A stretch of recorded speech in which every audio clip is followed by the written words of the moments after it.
বাংলার এই মন্দিরে থাকেন ৩৩ কোটি দেবতা। অবাক লাগছে? ভাবছেন কোথায় আছে এই মন্দির? সন্ধান দিচ্ছি। মুর্শিদাবাদ শহরের এক্কেবারে পাশে রয়েছে নসিপুর রাজবাড়ি। এই রাজবাড়ির মন্দিরে একসঙ্গে ৩৩ কোটি দেবতাকে দেখতে পাবেন। মন্দিরে ২৫টি চূড়ো রয়েছে, যার আকৃতি পদ্ম ফুলের মতো। কথিত আছে রাজা দেবী সিংহ এই মন্দির প্রতিষ্ঠা করেছিলেন। পানিপথ থেকে এই বিগ্রহ নিয়ে আসা হয়েছিল নসিপুরে।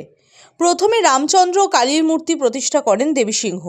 পরে বাকি দেবদেবীর মূর্তির আগমন ঘটে এখানে। মূর্তিগুলি সোনা, রূপ ও অষ্টধাতু কোষ্ঠী পাথরের তৈরি। মন্দিরের সেবায়েত জানিয়েছেন, হিন্দু শাস্ত্রে ৩৩ কোটি দেবতার কথা বলা হয়েছে। আসলে ৩৩ কোটি বলতে ৩৩ ধরনের দেবদেবী ও তাদের ভিন্ন রূপকে বোঝায়। নসিপুর প্রাসাদের দেবী সিংহ ছিলেন ব্রিটিশদের ট্যাক্স কালেক্টর।